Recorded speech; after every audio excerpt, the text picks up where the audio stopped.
أعوذ بالله من الشيطان الرجيم بسم الله الرحمن الرحيم إن الذين آمنوا والذين هادوا والنصارى والصابئين من آمن بالله واليوم الآخر وعمل صالحا فلهم أجرهم عند ربهم ولا خوف عليهم ولا هم يحزنون صدق الله العظيم نحمده ونصلي على رسوله الكريم اما بعد تمام قسم کی حمد و ثنا تعریف کبریائی اور بڑائی اسی اللہ وحدہ لا شریک کے لیے لائق اور زیبا ہے جو ساری کائنات کا خالق مالک میرا اور آپ کا مربی ہے۔ بعد اس کے آپ کے اور میرے آقا دو جہاں کے سردار الانبیاء پر کوڑا کروڑ انگنت بے شمار درود و سلام ہو صلی اللہ علی محمد وسلم۔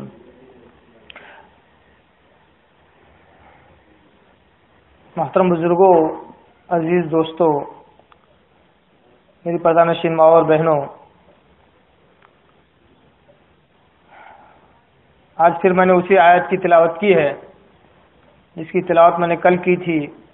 سورہ بقرہ 100 نمبر 2 پارہ نمبر 1 رکو نمبر 8 کی سب سے پہلی آیت نمبر 62 یعنی 62 60 پر 2۔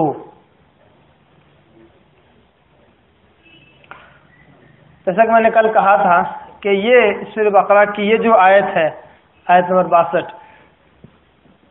ایک اور جگہ یہی آیت انہی الفاظ کے ساتھ غالباً سورہ مائدہ میں اللہ تعالیٰ ذکر کرتا ہے، اور ایسی آیتیں بہت ہی کم اور نادر ہوتی ہیں جو معنی اور مفہوم کے اعتبار سے تو بڑی جامع ہوتی ہیں مگر ذو معنی دینے والی بھی ہوتی ہیں، یعنی اس سے ظاہری اگر کوئی معنی نکال لیا جائے تو جہاں ہدایت ملنی چاہیے وہیں گمراہی بھی حاصل ہوتی ہے۔ کل میں نے اسی آیت کا لفظی ترجمہ کر کے آپ کے آگے کچھ مثال، کچھ ایک آدھ مباحثہ، کچھ مثالوں کے ذریعے سے میں نے آپ کے آگے رکھا تھا کہ کس طرح بعض لوگ اس آیت سے غلط فہمی میں مبتلا ہو گئے اور محمد صلی اللہ علیہ وسلم کے اوپر ایمان لانے کی جو اصل جڑ تھی اس کو کاٹ دیا اور کہا کہ اس آیت کی بنیاد پر اگر کوئی شخص صرف اللہ پر ایمان لاتا ہے، آخرت پر ایمان لاتا ہے اور نیک عمل کرتا ہے تو وہ جنت میں جائے گا، اللہ تعالیٰ اس شخص کو جنت میں داخل کرے گا، جہنم سے نجات دے گا۔ اس طرح کا یہ جو عقیدہ ہے لوگوں نے قرآن مجید سے نکالا ہے، یہ فلسفہ وحدت ادیان کو ثابت کرتا ہے، یعنی کہ سارے دھرم سارے دین ایک، سرو دھرم سمان کا عقیدہ ثابت کرتا ہے، جبکہ اسلام اس بات کا قائل نہیں ہے کہ سارے دھرم سارے ادیان ایک ہیں۔ یہاں تک کہ بعض لوگ ایسی ہی آیتوں سے مسئلہ نکال کر یہ بھی کہتے ہیں کہ چاہے وہ شخص مشرک کیوں نہ ہو، چاہے کافر کیوں نہ ہو، اگر اللہ تعالیٰ چاہے تو انہیں معاف کر دے۔ یہ بھی بہت بڑی غلط فہمی ہے کہ اللہ تعالیٰ اپنی شان کے خلاف کوئی کام کرے اور مشرک کو بھی جنت میں داخل کرے اور جہنم سے آزاد کرے، یہ بھی بہت بڑی غلط فہمی ہے۔ آئیے آج اس آیت کو اور گہرائی کے ساتھ اور گہرائی کے ساتھ سمجھتے ہیں اور دیکھتے ہیں کہ یہ آیت ہمیں کیا معنی اور کیا مفہوم دیتی ہے قرآن مجید کی روشنی میں۔ یعنی یہ آیت دیگر قرآن مجید کی آیتوں کی روشنی میں ہم سمجھیں گے، اور یہ آیت احادیث پاک حضرت محمد صلی اللہ علیہ وسلم کی احادیث کے ذریعے سے اس آیت کو سمجھنے کی کوشش کریں گے اور دیکھتے ہیں کہ یہ آیت ہمیں کیا صحیح معنی اور صحیح مفہوم دیتی ہے۔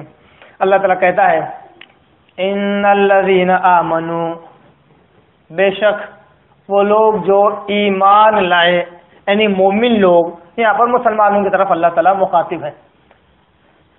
والذین ہادوا، اور وہ لوگ جو یہودی ہیں۔ یہودی لفظ بنا ہوا ہے یہودی حوادث، اس کے معنی محبت کے ہیں۔